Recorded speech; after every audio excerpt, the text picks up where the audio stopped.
غزوہ خیبر کے موقع پر ایک چرواہا نبی کریم صلی اللہ علیہ وآلہ وسلم کے خدمت میں آیا اور وہ یہودیوں کی بکریاں چرایا کرتا تھا۔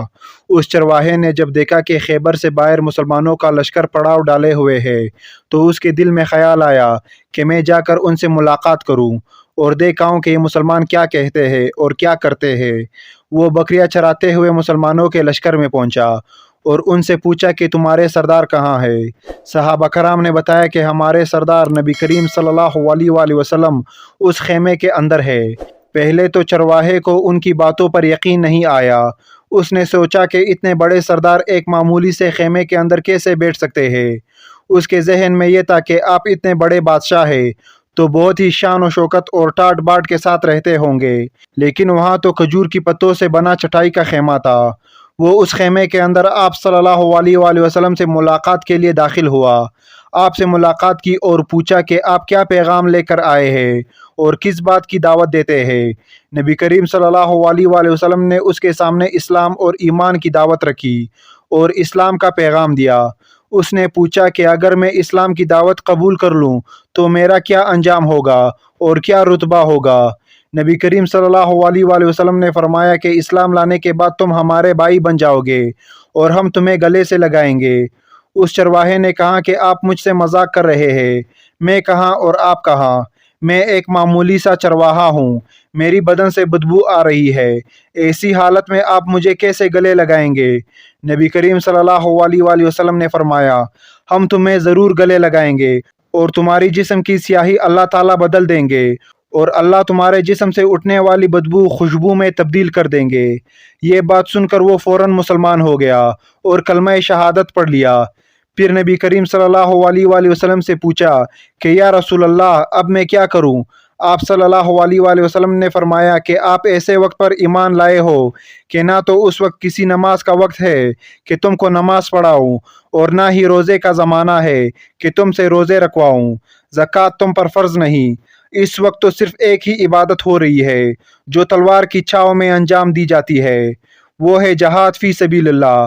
اس چرواہے نے کہا یا رسول اللہ میں اس جہاد میں شامل ہو جاتا ہوں، لیکن جو اس جہاد میں شامل ہوتا ہے اس کے لیے دو میں سے ایک صورت ہوتی ہے، یا غازی یا شہید۔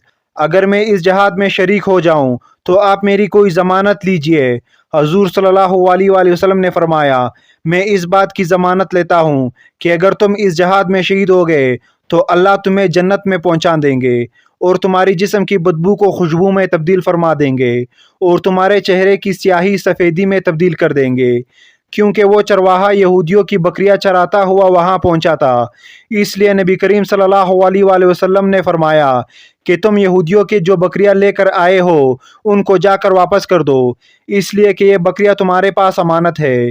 اس سے اندازہ لگائے کہ جن لوگوں کے ساتھ جنگ ہو رہی ہے، جن کا محاصرہ کیا ہوا ہے، جن کا مال غنیمت ہے، لیکن چونکہ وہ چرواہا بکریاں معاہدے پر لے کر آیا ہوا تھا، اس لیے آپ صلی اللہ علیہ وآلہ وسلم نے حکم دیا کہ آپ پہلے وہ بکریاں واپس کرواؤ اور آ کر جہاد میں شامل ہونا۔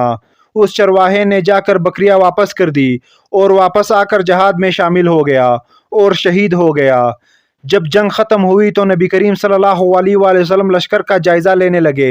ایک طرف آپ نے دیکھا کہ صحابہ کرام کا مجمع اکٹھا ہے۔ جب آپ صلی اللہ علیہ وآلہ وسلم قریب پہنچے اور ان سے پوچھا کہ کیا بات ہے تو صحابہ کرام نے فرمایا جو لوگ جنگ میں شہید ہو گئے ہیں ان میں سے ایک ایسا آدمی بھی ہے جس کو ہم میں سے کوئی نہیں پہچانتا۔ آپ صلی اللہ علیہ وآلہ وسلم نے فرمایا کہ مجھے دکھاؤ۔ آپ نے دیکھا تو فرمایا تم اس شخص کو نہیں جانتے مگر میں اس شخص کو پہچانتا ہوں، یہ چرواہا ہے اور یہ وہ عجیب و غریب بندہ ہے جس نے اللہ کی راہ میں ایک بھی سجدہ نہیں کیا ہے، اور میں اس بات کی گواہی دیتا ہوں کہ اللہ نے اس کو سیدھا جنت الفردوس میں پہنچا دیا ہے، اور میری آنکھیں دیکھ رہی ہے کہ ملائکہ اس کو غسل دے رہے ہیں اور اس کی سیاہی سفیدی میں تبدیل ہو گئی ہے اور اس کی بدبو خوشبو سے تبدیل ہو گئی ہے۔ اندازہ کیجئے اور دیکھیے کہ اگر کچھ عرصے پہلے اس چرواہے کی موت ہو جاتی تو سیدھا جہنم میں چلا جاتا، اور اب اس حالت میں موت آئی ہے کہ ایمان لا چکا ہے اور سرکار دو عالم صلی اللہ علیہ وآلہ وسلم کا غلام بن چکا ہے۔ دعا کرتے ہیں کہ یا اللہ ایمان پر خاتمہ فرما دے، آمین ثم آمین۔